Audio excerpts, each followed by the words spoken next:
Ebyomubaka Medard Lubega Sseggona si birungi ground ekyagenda mu maaso n'okubanga emwegezaamu buli wagenda okukuba campaign ebintu tebitambula bulungi nnyo nga bwe yabibaze era tebimutambulira nga bwe yandibadde bimutambulira okusinziira ku ye n'enteekateeka ze z'alina. Medard Lubega Sseggona y'omu ku babaka ba Parliament abangi ennyo abaali tebasuubira na kusuubira nti bayinza okummibwa kaadi wabula nga tebaakwata ku kaadi ey'ekibiina ekya National Unity Platform ku mulundi guno era mu kalulu ke tugendamu aka 2026 ezimu kaadi zagenda ku bantu abaali tebasuubirwa endala kaadi zagenda mu bantu nga naawe kennyini wali okiraba nti oyo yagwanidde okubeera ng'afuna kaadi. Kakati omubaka Medard Lubega Sseggona n'abantu be ab'e Busiro East we twogereranga ebintu si birungi naddala abo abali ku sayidi ye. Medard Lubega Sseggona buli wagenda okuba campaign ebintu tebivaayo nga bw'abadde abisuubira era yatuuse ne ku extent nga kati we twogerera akampeyingira Robert Kyagulanyi Ssentamu. Nkugambye Medard Lubega Sseggona simanyi oba eno mpiki simanyi oba kano kazannyo kali mugenda maaso n'okubanga abala wabula kati buli wagenda atambula n'ekipande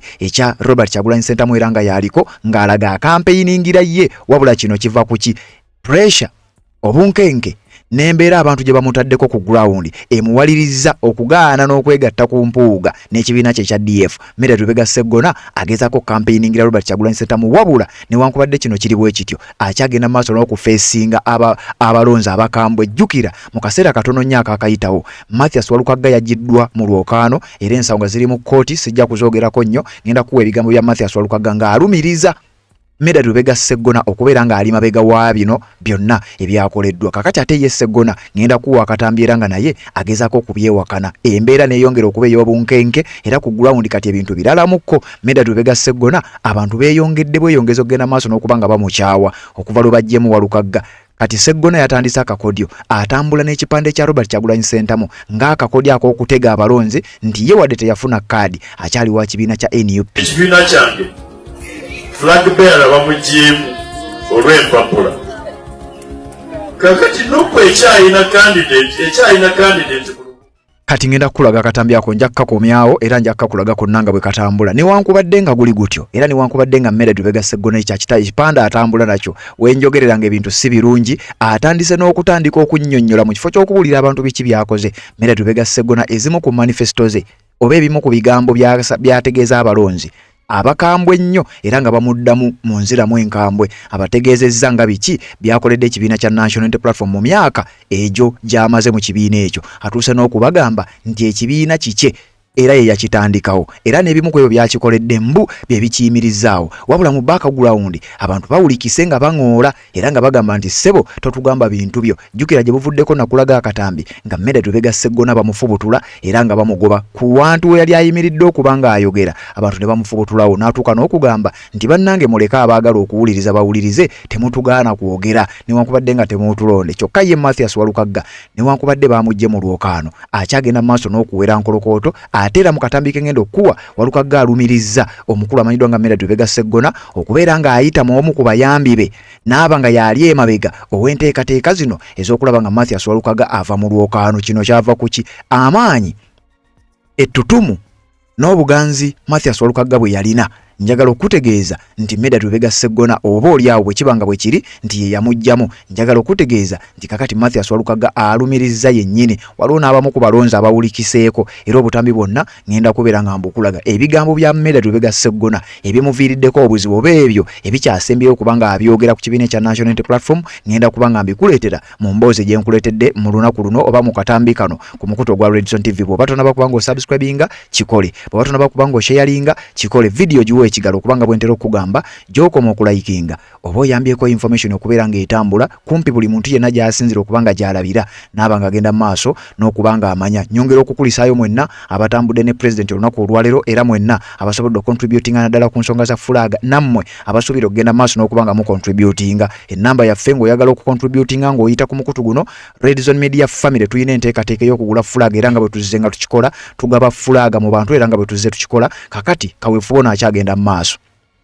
Gwayagala contributing ngo yitira ku mukutu guno enamba zezo 0756 081795 ne namba ya MTN 0776 ze namba zo sobola okuyitako olina waddembe okusooka okugikubako n'okakasa nti ddala ennamba ntuufu atera yeeyo ensonga ne tuzinnyonnyolegana then oluvannyuma ne tuba nga tutambula tukyagenda maaso n'okuba nga tubikuwa tukyagenda maaso n'okuba nga tukuwa enteekateeka ebya Mathias Walukagga ne Medard Lubega Sseggona birabika tebigenda kukoma kati kubanga ye Medard Lubega Sseggona kati buli wagenda ku ground akatego ke yaleese kalabika nga tekagenda kukola okubulira abantu biki byakoledde ekibiina kya NUP n'okugezaako okutegeeza nga ye bw'akyali omuwagizi era akyali mabega wa His Excellency Robert Kyagulanyi Ssentamu n'okujjukiza abantu nga Robert Kyagulanyi Ssentamu yali asibiddwa era mbu ye Medard Lubega Sseggona mbu ye yamununula abaali bamusibye ate era n'ekibiina mbu kyali kitwalibwa Medard Lubega Sseggona eyajoyininga ekibiina kino nga 13 omwezi ogw'omunana omwaka gwa 2022 ng'ava mu DP block era bajjira muzi Apron mu bijjukira kakati yakugamba nti ye yataasa ekibiina ekyo era agamba nti ekibiina kikye ekibiina kya National Unity Platform obutambi bwonna ng'endagenda maaso n'okuba nga mbukulaga naye teweerabira omuntu agamba nti ekibiina kikye era mbu ye yakitandika yajoyininga nga 13 omwezi gwali gwa munana omwaka gwa 2022 bw'oba ojjukira olunaku olwo lwe bajjira mu Apron nga bataddeko nti DP block joins NUP kakati ebyo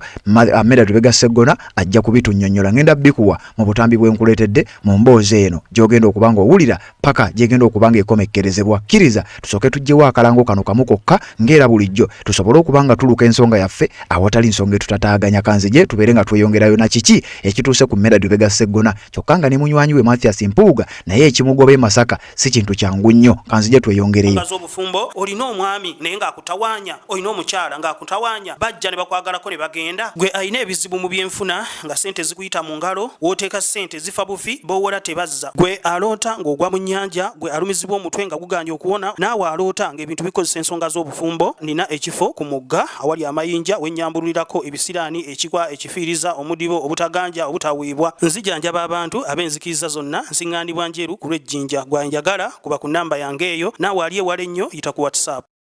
Kale tukyagenda maaso n'okuba nga tukutuusaako ensonga nga bwe zitambula ebigambo bya Medard Lubega Sseggona akali amaggwa ono nno ng'akiikirira abantu ba Busiro East mu Parliament abakiikirira ku kadi y'ekibiina kya National Unity Platform gye yafuna oluvannyuma lw'okukijoyininga mu mwaka gwa 2022 katuwe twogerera Medard Lubega Sseggona agezezaako okutegeeza munnayuganda naddala mu abantu b'e Busiro abaamulonda ku kadi y'ekibiina kya NUP nti ye alina bingi byakoledde ekibiina wabula bino byatandikirawa olunaku ekibiina kya National Unity Platform kyafulumya list ey'ababaka abaali oba candidate abaali bafunye kadi n'abatafunye Sseggona lwe yashookingibwa era lwe yafuna okutya n'ekyekango n'avaayo n'atuuka n'okwogera nti ye ekyobutamuwa kadi tekimukanze wabula mbu waliwo ebintu ekibiina kya National Unity Platform kye baali baagala Sseggona abakolere mbu ne bimulemerera n'atabikola era nga yalumiriza mbu byandibanga bye bimuviiriddeko obutamuwa kadi ekyobutampa kadi mu assessment yaabwe sibasambidde bulungi balina bye baagala byesisobodde kukola ebimu bayiza n'okuba nga tebabimbuulira nga byabalema okucommunicatinga ne batabimbuulira but for me from the bottom of my heart I am okay. Sirina bitterness ku muntu yenna, sirina busungu, sirina bulumi. Nina emirembe mu mutima. Era buli muntu muwa era mwagaliza mirembe kuba Kristo atuwajja bwerere. Bwe tuva wano tuddawa olunaku lw'enkya nsabye neebuuze ku bantu ab'omu kitundu kubanga ba stakeholders bangi e Busiro waliyo abantu abatandika okunnonda mu mwaka gwa 2011 in fact waliyo abantu abasaba kabaka ante ngende mbakiikirire mu mwaka gwa 2010 abo benjagala okuddayo okwebuuzaako abantu abo baddamu ne bannonda 2016 abantu abo be bannonda 2021 kadi zaali zikyuse ng'olwonkute ya National Unity Platform naye nga nakwata kadi y'ekibiina kya DP okumala ebisanja 2 abantu abo njagala bajje bampa amagezi tugezezaako okubayita n'okwegendereza nga tebajja kujja mu kisaawe we tubayise naye bajja kukiikirirwa. Ebyobufuzi bwe biri abantu bwe balina okudefininga ebyobufuzi byabwe. Ebyo ebigambo Medard Lubega Sseggona yabyogera ku lunaku lwe yafuna amawulire era lwe yafuna ekyekango nti kkaadi y'ekibiina kya National Unity Platform tasobodde kugifuna, era bw'atyo ne yeegatta ku lukalala lwabo abaali bagisuubira wabula nga tebaagirabako, era bangi ku bo baali disappointed nnyo, bangi baafuna ekyekango, bangi baagwamu ekidumuzi oluvannyuma lw'okumanya nti kkaadi ekyasinze obuwoomi naddala mu byobufuzi by'eggwanga erya Uganda tebagifunye. Bangi ebigambo byayogerwa era wabiwulira. Kakati Medard Lubega Sseggona yali omu ku abo, naye nga bino nga tebinnaba. Medard Lubega Sseggona yayogeranga ebigambo bingi nnyo era n'atuuka n'okwogera nti ye singa Robert Kyagulanyi Ssentamu asaavinga ebisanja bye 2 Medard Lubega Sseggona ng'agamba yagenda okufuuka party president. Bino ebintu nga bino byatandikireyo, naye nga Medard Lubega Sseggona kigambibwa alinga eyali ajjonkera, alinga eyali agezaako okunafuya, okukkakkanya n'okubaako ebintu ebitali birungi byateeka mu kibiina kya National Unity Platform. Sinnakutuusa nno ku kiki kimutuuseeko era ngenda kikulaga, wabula njagala ne bino tusooke tutandikire emabega ensonga tugiruke bulungi osobole okubeera ng'ogitegeera. Byatandikire eno. Kyagulanyi bw'anaamala okukola ebisanja bye 2 bye twakkanya ku bwa president wa Nuupu addako ajja kuva Busiro yenze. Jukira kadi y'ekibiina kya NUP baba bagigaba basinziiranga ku bintu bya mirundi 3 nga naye ground ya determininga nga kinene nnyo okulaba omuntu oba afune kadi oba tagifuna. Kakati Medard Lubega Sseggona gye yayogerera ebigambo ebyo waliyo abawagizi era owulidde omuntu amuddamu nti awo oyogedde bulungi ategeeza ki nti singa ebisanja biba biweddeyo wabula ng'emabega we waliyo abalala abaali si basanyufu n'ebigambo Medard Lubega Sseggona bye yayogera. Kati teweewuunya ekibiina oba ttiimu akakiiko ak'ekibiina kya National Unity Platform akaali kanoonyereza ku butya bwe kayinza okuba nga kagaba kkaadi kaatuuka ku ground era nga ground eyogera nti Medard Lubega Sseggona tasaanidde. Oba oli awo onaawulira ebigambo ng'ebyo byatandika okuba nga byeyoleka. Medard Lubega Sseggona n'atandika okuba bintu nga tebimutambulira bulungi nnyo era nga mu biseera ebyo mwe yatuukira n'okugamba nti ekibiina kikye. Ekibiina kyange nze nnyini kyo kiva kitya mu mutima gwange, nze nakisuuza abaali bakirya baali bakibba bayza era nennatti we nagisibira manyiwo nzekka amateeka gwagenda omuyisaamu natti ekibiina kyaffe nyweza nagisibira omugalo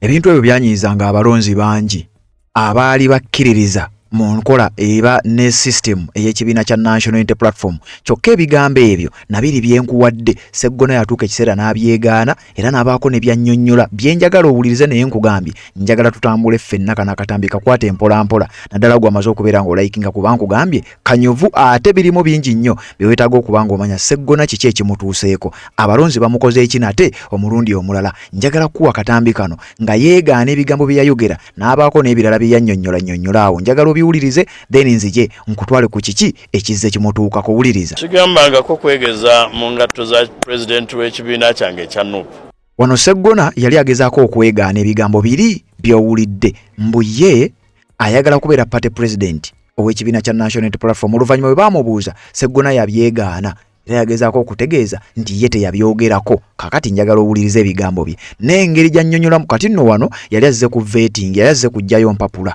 ez'okulaba nga yeegwanyiza kkaadi ey'ekibiina kya National Unity Platform bagimwongere omulundi omulala. Ebigambo bino njagala obiwulirize kigambo ku kigambo nga sinnakuleetera ku kiki kigudde ku Sseggona ono yennyini gw'oli mu kuwuliriza ennaku zino oba mu ssaawa ntono nnyo eziyize. Sseggona ekimutuuseeko togenda kukyagala gwe omuwagizi we. Kakati sooka owulirize bino byayogera bye yayogera nga bamubuuzizza wagamba oyagala kukwata kubeera president w'ekibiina kya NUP. Naye jjukira ne we twogerera Sseggona akyalemeddeko era ngenda kulaga akatambi ali mu kukampeyingira Robert Kyagulanyi Ssentamu mbu ng'akakodya ak'okudyekadyeka abalonzi be nti ye engeri gye bagyemu Walukaga n'ebigambo bya Walukaga abyogeddeko. Katusooke tuwulirize kano nzije tutambule. Kigambangako kwegeza mu ngatto za president w'ekibiina kyange ekya Nuupu. Nagamba nti ebisanja bye 2 nga biweddeko ku bwa president nga bwe biri mu constitution gye twakola. Ekifo ekyo nkyeyagaliza nkisobola era nja kukisaba era nensuubiza abantu nti ekisa kya Katonda nga weekiri president so wa Nuupu yekka naye n'owagwanga ajja kuva Busiro ate si mulala yenze ab'okumanya okutono bagamba nti kati njagala kumuggyako bwe twakola constitution y'ekibiina nze nakulira akakiiko akakola constitution empya ey'ekibiina ky'NUP era conference yazigiisa yatuula wano wennyini w'oyimiridde ne bagamba nze nakiwakanya naye ne bansinga amaanyi n'ekigondera nti omuntu tafugenga bisanja twalenga bisanja bisukka 2 era president yennyini agamba nti naye ebisanja 2 bimumala okukyusa Uganda ne tukkiriziganya bwe tutyo n'olwekyo ebisanja bye bitandika 226 ab'okumanya okutono tebamanya kuba constitution empya tennaba gazetted by the way bakyatulemeseza okugigazetinga mu kooti kati biba bitandika 226 paka 236 n'ababi ab'okumanya okutono mu bufunza abatabitegeera nga bampalalira babuuza nti gwengaani okumanya kwabwe kwakogga kubanga omuntu ng'osomye constitution y'ekibiina kya Nuupu egamba nti buli memba alina eddembe kukuvuganya ate nze mbaganye nti sigenda na kuvuganya naye weewaawo nakyo tekimenya mateeka sigenda kuvuganya naye kubanga nakkiriza nti tubeere benkanya gyali ebisanja bye 2 mu constitution abimaleko 236 ate tetwogera kukulembera bukulembeze Nuupu twogera ne kukulembera eggwanga kati kibategeeza abo abatamanyi nti Honorable Kyagulanyi muto wange bw'abanga amaze okukulembera ebisanja 2 ekibiina kya Nuupu tukiwanduukulule tekibe na president mulala oba si kyo nti ekibiina kya Nuupu tekivuganye kusimbawo omuntu mulala kuba president wa Uganda nti president Kyagulanyi anabeera president wa Uganda asembayo oba president wa Nuupu asembayo bansonyiwa abo abatabitegeera nali njogera ngambuulira abo abanabitegeera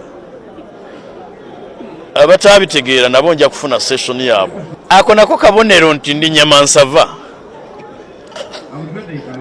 buli muntu ayagala omuntu alinga nze okubeera mu kibiina kye in fact omukadde w'entebe ye takoowa kweyagaliza balinga nze ekyo si kyange kya Katonda gwe neebaza nti ansiiza akazigo okwegombesa eyo nteekateeka sigikolangako abaagikola banjagala era nange bannange baagala naye nina ekibiina so mu nteekateeka yange olwaleero temulimu kuyingira kibiina kirala si ye second term ya president aliko mu constitution gye twogerako tannatandika wabula ng'emaze okulangirirwa mu kyapa kya gavumenti lwajja okutandika ekyokubiri saasobola kubeeramu kyemutegeeza waaliwo provision ey'okuwa apologies ne tugissa mu gazette bekikwatako wawulira beemulugunya saasobola kubaamu era bekikwatako nabategeeza bamanyi lwaki saalimu kitusobozese okwetegereza oba abantu ddala basaanidde ekyokubiri kubanga babeerawo abantu bangi abalaga obwetaavu bwabwe okuvuganyiza ku kaadi y'ekibiina eno enteekateeka y'okusunsula so nzikomezaawo ekibiina kimpime ne bannange abanaaba bataddeyo abatatya ebayibuli era kyekyo kyegamba nti nkuleseewo omalirize ebitannaggwa bingi olutalo olusooka terunnaggwa olw'oggoba omumpembe omukadde w'entebe ekyokubiri paalamenti buli lunaku olukya ebeera n'obuvunaanyizibwa obulina okukolebwa abo abasunsuddwamu nga balina ebisaanyizo ng'era basaanidde okubikola okusinga ku balala amateeka paalamenti ekyakola budget paalamenti ekyazikola oversight zikyagenda mu maaso n'omulimu gw'okugoba omukadde tegunnaggwa n'ebifaananako ng'ebyo saakyusiza mannya gakyuka dda etteeka erya Registration of Persons Act bwe lyajja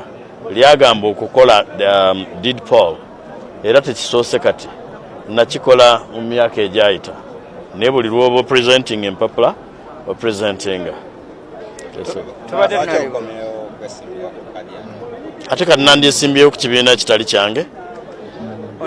nkomyewo kwesimbirawo ku kya NUP kuba kyekibiina kyange. Singa akaluta kakwata kaadi nebanga egenze omuntu omulala genda kukola otya onakkiriza okugondera amateeka g'ekibiina ate bulijjo sigatambulirako nali mbaganye okumbuuza ebibuuzo ebitatuukanye kye bayita fantastic ideas nti nteeka ku minzaani oteekeko n'abalala tojja kuddamu kumbuuza kibuuzo ekyo bwekyotegeeza nti ekibiina kyaffe tekyagala mutindo. Ekibiina kino kyagala mutindo era mu kiseera kino omutindo ku kaadi y'ebusiro kitegeeza kulonda nze so toyinza kumbuuza nti akabenje kajja kugwa ne balonda gundi ne balonda gundi abagala okunneesimbako nga tiimu leader waabwe bajje banneebuuzeeko buli muntu nnyamulaga waasaanidde okubeera ndowooza mbadde nkikola era abampuliriza balabye nga tubadde tutambula bulungi tebakyankalanya bintu bibadde bitambula bulungi tosika kapiteni mu kisaawe ng'ate akyateeba ng'asambisa abiri gombi ne gateeba ate n'oteekayo okugezesa kino ekiseera kye tulimu si kyakugezesezaako ng'eggwanga ng'ogyeko ng'ekibiina ng'eggwanga kino ekiseera si kyakugezesa basambi waliwo abo abali tested oba abagezeseddwa ne bayita ebigezo ate toleeta bakugezesa ne bali dembe lyabwe okwesimbawo dembe lyabwe okweyagaliza naye kyabuvunaanyizibwa okwepimira kubanga omanya Oluganda wasoma ku katabo akaalimu enjogera egamba nti lumu Wakikere yeewaga atomere kumu n'akate Wakikere yagira ki yeyabika ekyokubiri atamuzadde amutikka jjinja lwaki wandyagadde omwana wa munno okumutikka kyatasobola ng'ate wali wakisobola. Tumaze ebbanga nga tulwana ne kooti eno Kangaroo Court it's a Kangaroo establishment mumugiyita kooti naye ekyamazima semufu kanga abaana baffe bangi babasibye infakiti omu ku boyo ono omulala wuuno owulidde bano bonna twabajjayo nga kumpi enjala baagala zisokoolamu bakubye emiggo muyitirivu obukongovule babumenye naye kati omukadde nga bwasazeewo okusayininga ekiteeka kye kati yagguddewo tudde mu kooti era mu bbanga tono tugenda kuba tuyingidde kooti ffe katulwanyise obwongo tukole ekyo omanyi si kirungi kugenda kulwana na muntu wakusinga fuba okugenda w'omusinga mu bintu bino tumusobola era tumulazeeko nti tumusobola namanyaako nti enteekateeka y'omukadde w'entebe kusayininga tteeka lino amangu ddala akwate Kyagulanyi era amuyise nga bw'ayisa Dr. Besigye so nga bw'ali sayininze katulinde gazeeti efulume enkalu zidde okunywa etteeka lino bbi era nga tulirwanyisa tuyita bannayuganda bonna balwane eyo gyempulira azungira kati ng'abazungu mumugambe nti etteeka lye temulyagala olwaleero mpulira azungidde Mpigi mpulira enkyasimanya azungira Buyikwe mumugambe etteeka lye temulyagala kubanga lisiba baana bammwe ono yamusiba mu tteeka lye erimu. Sseggona bwannyonnyola ebigambo ebimu ku ebyo by'owulira ng'ebigambo ebyandibadde ng'ebyakabye ennyo oba ebirungi ennyo bimu ku bimuviiriddeko oba ebizze bumuviirako obuzibu naddala mu balonzi mu bitundu bya Busiro East. Sseggona wenjogerera abalonzi be bamu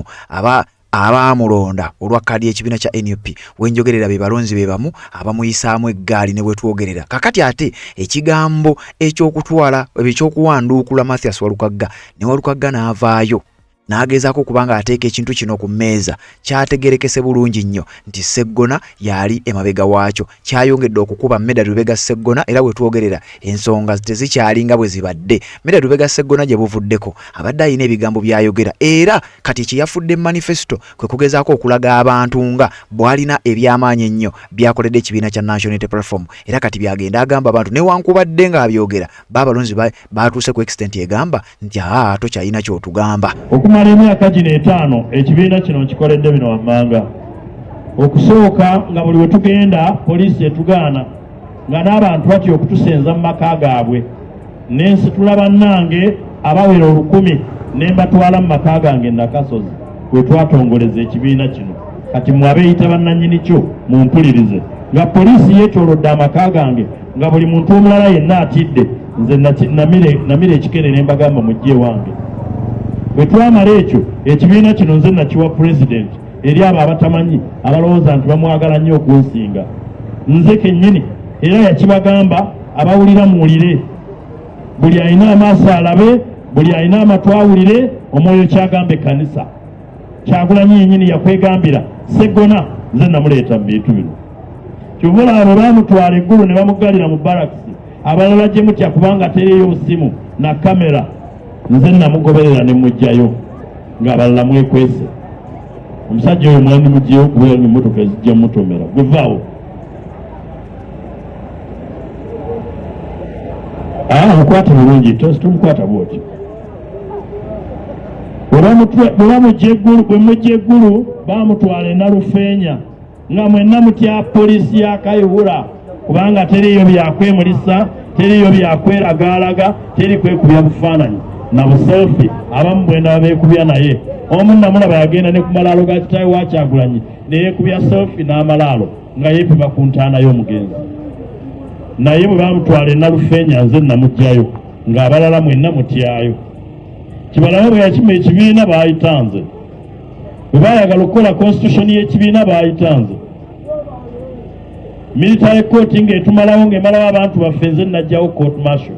Naye era omuntu agamba nti yakoze omuwendo munene nnyo okutaasa ekibiina ng'avuma Sseggona. Teri kivumo ky'ogenda kunvuma ne kinsala kiro.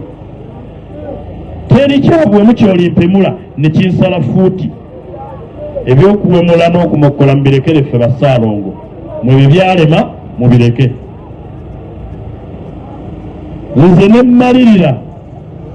ne nnemeza abantu mu nsenyi mwe zimuyita entobazi. Obwo bwongo buyita butono. Omuntu anaasuula gavumenti akozesa bwongo tagirya tteke nga bwe mpulira abamu bagamba. Twakoowa omuntu omu n'ayogera ng'ayogerera abantu busanvu. Omuntu akwata ekifeero ekijjudde kasasiro n'akiyiwa mu kkubo n'alaba omubaka ng'ayitawo n'agala olaba ebyo by'okulembera nga nninga nze nsuula ebiveera mu kkubo. Bwe tunaaba ab'okukyusa ensi buli muntu ateeka okubaako by'akyusa. Pawulo omutume omutukuvu yawandiikira Tito mu ssuula ey'olubereberye olunyiriri olwokutaano n'amugamba nakuleka Kolinto omalirize ebyasigalira. Abooluganda mungumiikirize nkyaliwo nkole eby'ensonga. Omuntu ajjayo omuntu ateesa gwe bagambye nti yasinga n'akugamba tuleete Ssekibotte atukiikirire mu by'okumumunyala. Sseggona jidde ku ssaawa nasooka kugira wano ku nkumbi eri abo abeerabira amangu. Ebiteeso byange bye nateesa ku nkumbi byali bifu. Bwe ngenda okuleeta ekibiina kya Nuupu nenzijira ku Umbrella ng'abamu mu nvuma mweyita badippi nnyo. Byenteesezza ku Umbrella bibadde bifu. Kyekikubawozesa nti ebyessaawa bye bijja okubeera ebifu. Temwagala abantu ababuulira amazima, mwagala ababalimbalimba nti bajja bbawa ssente n'ababagamba bbawa ssente banaku bazibu. Teri mubaka agenda gaba ssente mu Busiro East ne zikugaggawaza nkulayirira. Si nze, si mulala, saani. Constituency erina akakadde k'abantu. Muntu ki okujjako nga mubbi mufere, mubbi wa bibanja ayagala okukulimba nti asobola okuwa abantu akakadde k'essente,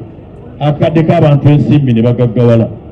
Obugagga bwo buli mu mutwe gwo, mu mikono gyo, mu kifuba kyo, mu buyiiya bwo, mu kwebuuza nga weebuuza ku abo abakusinga mu by'emyaka n'okumanya. Abavubuka abali wano mumpite nga mulina bye mwagala okukola, tuteese mbalage ekkubo, mbasongere ettooki. Naye okulowooza nti wali wajja okugaggawaza bajja kulimba bakulye ekkene. Saagala kwegatta kwabo abalimba nfiirwe n'eggulu tikubanga nali nnoonya obululu. Ayagala okulimba genda bakulimbe olinnoonya.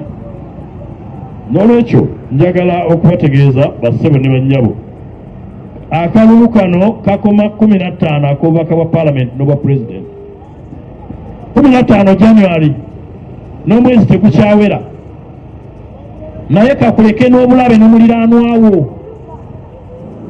nga mulyanwa we omuvumye ekinene oli omukubye ono omusoozezza obeera mugezi kikaaki. Mukuume emirembe mu kalulu. Ffe abagenda okuwangula tumanyi nti akalulu kano tukaagalamu emirembe tusobole okukawangula ne gwe tuwangudde akkirize. Abo abalowooza nti ffe aboogera ebyamagezi ffe tubasibyeko omukadde w'entebe mwerimba. Ab'amaanyi omusajja omu yagenda n'ajja ewaffeeyo bamugiramu n'agamba mbu atukoye abagezi twagala b'amaanyi. Genda omuli etteka entebe agwe tulabe nga gavumenti tugiwona. Ab'amaanyi ne batusibyeko omukadde w'entebe ate oba wakugoba na tteke genda omuli etteke tulabe. Naye bw'onooba ogenda entebe omuli atteke lekamu amagezi agaleka nga tososesose bagezi kubanga ojja musamba wali aleke kugwa okubira abagezi okuyamba. Abo bembadde nnyamba nga mbawoleza ebibanja byabwe nga mbajjira abaana baabwe mu makomera mbeebaza kubanga bangi bansiimye. Abatansiimye balekeyo. Katonda wange ow'omu ggulu asiima. Mukulu Ssebo kati alina n'abamukuuma. Ekitaasa Medard Lubega Sseggona either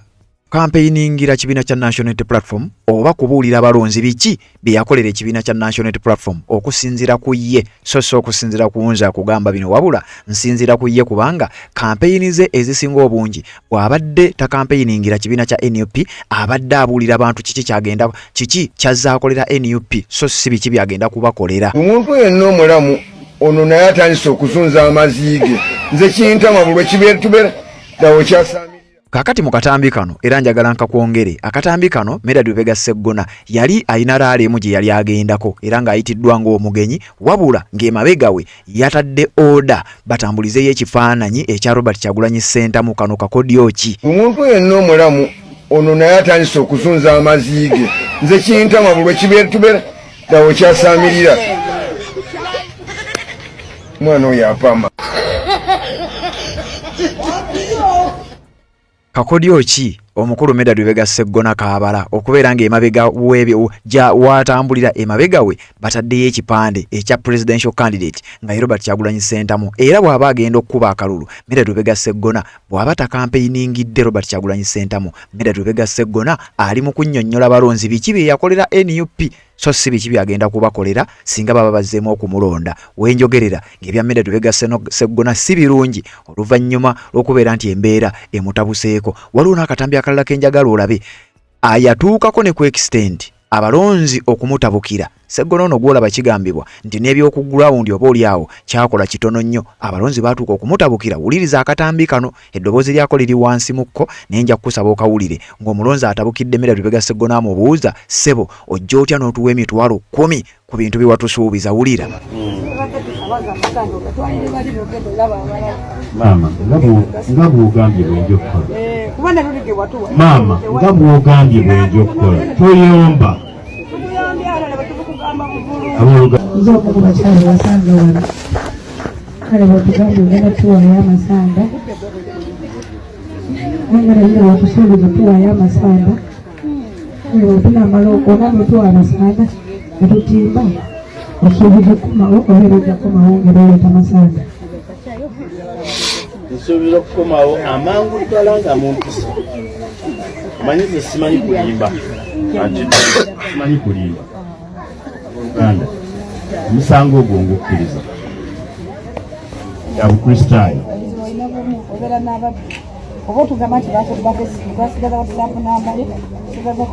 ennamba tebakibba tewaliwo kikyusa gikube gikubulawo bakyekugerawo Eddako mukalu naye ennamba yange tekyukanga kuba kandi obeera naye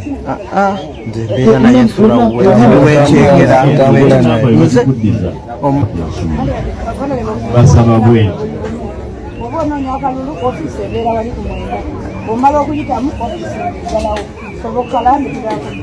maama wange ekintu ekyenzizeemu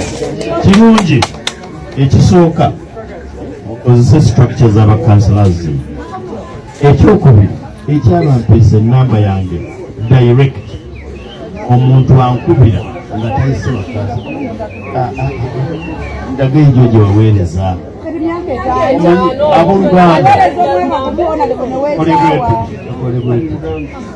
tuve mu byokkaayana naddala ebitali byakutuuka ennyabo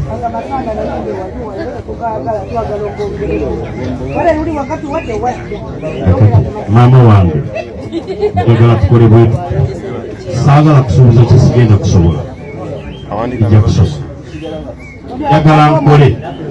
kyensobola mulekeraawo kutunyoola emikono ne mutulimbisa sigenda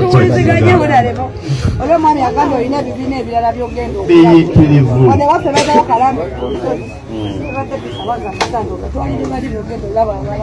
maama nga bwogambye bwenja okukola maama nga bwogambye bwenja okukola toyomba abooluganda ennyabo ekyo mu Buganda tebakikola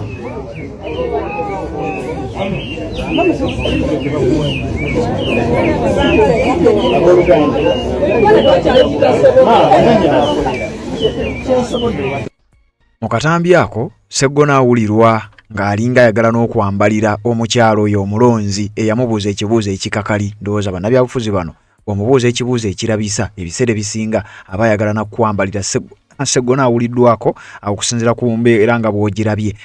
omuwulidde mu katambi ng'alinga yagezaako okwagala omwambalira, wabula ng'ogwo si mulundi gusoose, si mulundi gwakubiri ng'abalonzi Medard Lubega Sseggona bamwegezaamu okumugajambula, bamubuuza ebibuuzo ebikakali, bamuteekako embeera emulagira ddala nti ssebo tetukyakwetaaga. Wabula nnyongera okutegeeza nti oluvannyuma lw'okujja Mathias Walukagga mu lwokaano kyayongedde busungu eri abalonzi eri Sseggona, kubanga Sseggona yawuliddwako ng'ekyamazima alinga bakuyita ku kinagguka. Sseggona ng'alinga agezaako okutegeeza nti nze ebyo Medard Lubega Sseggona akatambi kano njagala owulirize, ngenda kuwa ebigambo bya Walukagga then nkuwe n'ebya Sseggona nga Sseggona alinga alaga nti alina kyamanyi kyokka nga ate ne Walukagga amaze okulumiriza nti Sseggona oba mu bantu abali mu kumulwanyisa okuva mu lwokaano Medard Lubega Sseggona alinako kyamanyi. Kakati Walukagga ebibye ngenda bikuwa obiwulirize bulungi nnyo, ate oluvannyuma nkuleetere ebigambo bya Medard Lubega Sseggona nga bigezaako okulireetinga ku ebyo ebya Mathias Walukagga. Bulira omwami omu yagenda n'awaaba bamuyita Kalimiro John Lubowa weyo Wakiso, wezijukira obulungi nti yali ansasuddeko nga nkolera mu Honorable Sseggona campaign nga oluwa n'agamba nti kati bwe tuyimba mu nkuuka nga olameka waliwo abayimbi buli omu mu mwaka kadde nomuwe $5,000. Nekakasa obulungi nti bw'oba okoze photographic interpretation osobola okumanya nti bw'abeera olaba kalidinaali yakuwawaabidde omanya paapa yamulagidde. Kakati ye yawaaba ne batuyita ne nfuna balooya bange ba Alaka Caleb, ne nfuna Alex Luganda, ne nfuna Narukoola, ne nfuna ne Ocheng, ne bagenda ne bannyonnyola ensonga na Electoral Commission eyo giraba okuyiga tekuggwaayo nabo babeerako ebintu batakola batamanyi byayita mu parliament, ensoma yayita mu parliament era abaka parliament balina okukola amendment either ne bagijjawo oba ne bagiregulate. Abalozi bo bali ku bunkenke baga nti omusajja waffe sawa yona tava mu lwokaano babeere bagumu nnyo mbagumya nnyo. Lawyer wange Alaka yagamba tribunal nti bye bawaaba mu tribunal bye baali balina biwaaba mu kooti. Goza lwaki baatya ne bagenda bawaaba mu tribunal batagenda mu kooti kubanga mu kooti bamanyi nti njaba singirayo ate waliyo costs yabba kuba costs tinjagala obuwumbi bwe buti kubanga nina erinnya lye bazannyirako. Ne bagenda mu tribunal yabagamba bye bawaaba kwegamba nti omuntu buno obuyigirize he did not acquire this certificate teyagifuna oba si bibye impersonator yefuula bwefuuzi oba byakunasa bijingirire ebyo bawaaba naye a certified certificate tebagichallenge. It is certified by the issuing authority IU genda somera ne certifying na National Council for Education ne certify in consultation with UNEB na wale baji certifying ezo tosobola zichallenge ate nonna kulo mainda badde wano ne ku tebampalira butasoma tinjagala okiriyali eyawaaba teyawaaba nti Walukagga teyasoma yawaaba certificate nti yali eweddeko ey'amacuwa egi ento bakuwa emyaka ebiri nti emyaka egi ebiri ne IU academic registrar okuva Mbale Dr. Adam naye yawandiikidde electoral commission ng'agigamba nti Mathias Walukaga yasomera wano ewaffe IU n'ayita naye muteerako emyaka ebiri tugiteerako ku buli muntu akoze ebibuuzo ebyo nti mu myaka egi ebiri okoleremu enrollment ogende weeyongereyo ku university bw'oteeyongerayo emyaka ebiri ne giggwako enebeera efudde naye bw'oweeyongerayo nga tennaggwako esigala eri valid mpaka lw'olifa kati nze nayisaako myezi ebiri gyokka nengenda ntandika university nabaddeko wano negwovuganya naga musajja babadde nabyo tabadde yasome saagala kudda mu bigambo bya wakitiibwa kubanga ate wano tuli Mmengo ate wekitiibwa batugamba waliwo abantu tulina okuwa ebiteeko bubaga nti omuntu wakitiibwa oba olinamu wakitiibwa naye kati era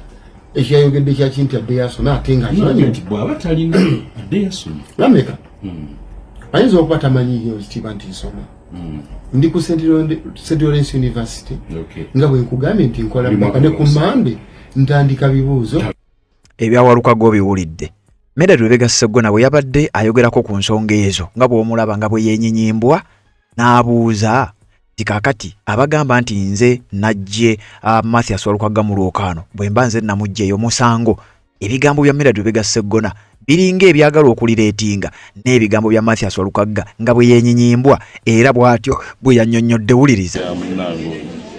abagamba nti nze mutwala tebamanyi mannya gange tebamanyi linnya lyange ekyokusatu okubuuza bakyempapula zidudda wano ogamba gundi yeyampaga okubuuza mpapula so saagala kwogera ku mpapula ezo naye singa kale kitwale singa mbadde nga yenze yali azze kundeka mu lwokaano oba kunzigyamu ati nze omujjamu ne gwa musango kakati omukulu bw'aveeyo ng'atajja kulaali ng'akampeyingira ekibiina kya National Unity Platform amaze okwogera ebigambo ebifaanana bwe bityo amaze okutegeeza nti kati bwe mba nze najjeeyo Walukaga jjukira ekibiina kya NUP gwe kyawa kaadi kakati guba musango ki bwe mba nze namugjeeyo kyokka emirundi gyonna bw'avaawo ng'atajja akampeyingira ekibiina ate ekibiina kyennyini kyali mu kujjonkera ekibiina kyange flag bearer bamuggyeemu olw'empapula kakati nokwo ekyayina candidate ku lwokaano luno sikulala nze ebigendererwa bya Nuupu nze mbimanyi si bano abaawalanga obuki Nuupu twagitongoleza mu luggya lwange Nakasozi era buli wamu batukobyewo poliisi etulemeseza hoteeri buli muntu atya okutusembeza mu maka ge ningamba mugye Nakasozi oluggya bunene Nuupu nenyiwa president nze namuleeta okugezaako okusiigira ekifaananyi nti akyali wa kibiina kya NUP newankubadde ng'abadde ali mabega w'ebyo byonna byonna nga w'obiwulidde Medard Lubega Sseggona ebimu ku bikolwa byagenda maaso n'okuba nga akola either ku kampeyiningira kibiina kya NUP oba kubuulira balonzi n'okubanga kuduulira oba kubanga kukolima na biki bye yakoledde ekibiina kya National Unity Platform nga bw'owulidde mu katambi wabula bba abalonzi basigadde bamugamba nti ssebo ebyo ffe si bye tuwagala ebimu ku bintu eby'enjawulo ebibaddewo ennaku zino kwe kujjonkera ekibiina kya National Unity Platform era ng'omukulu oyo amanyiddwa nga Medard Lubega Sseggona abadde ku mwanjo nnyo abadde omu ku abo ababadde nga bajjonkera wabula Sseggona ng'akyagenda abalonzi nno batabuse Sseggona ng'agenda maaso n'okujjonkera ekibiina kya NUP n'okubako embeera gy'assaawo mu budde bwe bumu ekibiina kya National Unity Platform kirina embeera gye kyatuuseeko mbeera ki mujjukira muzeeyi Kibalama Nkonge eyakwata kaŋŋambe mu njogera ennyangu nga bwe bakyogera nti eyaguza ekibiina kya National Unity Platform n'akiguza His Excellency Robert Kyagulanyi Ssentamu era n'amulayizanga party president eyali omupya ebiseera ebyo muzeeyi Kibalama emabegakaawo abadde mu mbeera mbi nnyo era obulamu bwe nga buli mu mbeera mbi simanyi oba tayagadde kufa na byama oba kibadde kiki naye Moses Kibalama yalabiddwako ku kitebe kya National Unity Platform nga yeewaayo era ng'ayogera amazima n'ategeeza nti bannange nze kino ekibiina wano we kirina okubeera era muzeeyi Moses Kibalama Nkonge yavuddeyo n'ebigambo ne David Lusubongo yayabaddewo nga Secretary General n'amwaniriza kyokka ng'eno Medard Lubega Sseggona ekibiina kyagezaako okujjonkera abaasooka okukijjonkera n'abaasooka okukozesebwa bo ng'ate bali mu kukomawo mu kibiina ate nga bakomawo mu mbeera eringa ey'okwetondera bannayuganda nti oba oliawo wabaawo ensobi ezaakolebwa zibeere nga zisonyiibwa. David Lewis Rubongoya yabaddewo ng'ayaniriza abantu bano. Baagala kutambula n'ekibiina oluvannyuma lw'okugezaako okukozesebwa abantu abataagaliza kibiina. Twabagambanga ebbanga lyonna lyonna nti bano abakulu byonna bye mbadde mulaba sibe babiri mabega bo nga bo, wabula waliwo forces ezibaddeyo nga ziba pushinga, ezimu za lujimu, endala muzimanyi bulungi nnyo beeyita bannaffe naye ate nga ebigendererwa byabwe birala. So tuli basanyufu, emisango bagijeeyo era tusuubira tugenda kutambula ng'ekibiina tugende mu maaso. Okwebaza President w'ekibiina kya National Unity Platform Omwami Robert Kyagulanyi Ssentamu, nentwala omukisa guno okwebaza obukulembeze bw'ekibiina, era nentwala omukisa guno okwebaza bammemba b'ekibiina n'abawagizi b'ekibiina okuba nti tuweereddwa omukisa okuba nti twogerako eri eggwanga nga tusinziira ku kitebe kyaffe ekya National Unity Platform. Ntwala okwebaza kuno kubanga tututte akaseera kawanvu nga tulina okusikaŋŋana omuguwa oba oliawo nga bwe nnyinza okukiteeka, naye newankubadde nti ekiseera kibadde kiwanvu, bannaffe bwe twabatuukirira nate ne tubagamba nti okusika omuguwa tekugenda kuyamba ggwanga na kibiina kugenda mu maaso, tutunuulira okulaba nti tuweebwa omukisa omulala okulaba nti ebibadde bitutawagaza byonna tubigonjoola, era ne tuweebwa omukisa okulaba nti ensonga ezibadde zitugulumbya omutwe zikkaanyizibwako, era ne tuweebwa omukisa okulaba nti tukomawo ewaka. Ogwo nno mulimu munene nnyo eri Mwami Kyagulanyi n'olukiiko lwonna olukulembera ekibiina, kubanga ebiseera ebisinga abantu boogera ebigambo ne bateekamu intolerance na bino na biri, naye bwe tutuuka ku sseeryo eryamuzzaŋŋanda tetulema buteebaza. Ensonga ey'okubiri, njagala okuyimirira mu kifo kye kimu okukozesa omukutu gwe gumu okusaba ekisonyiwo eri okusookera ddala pulezidenti w'ekibiina,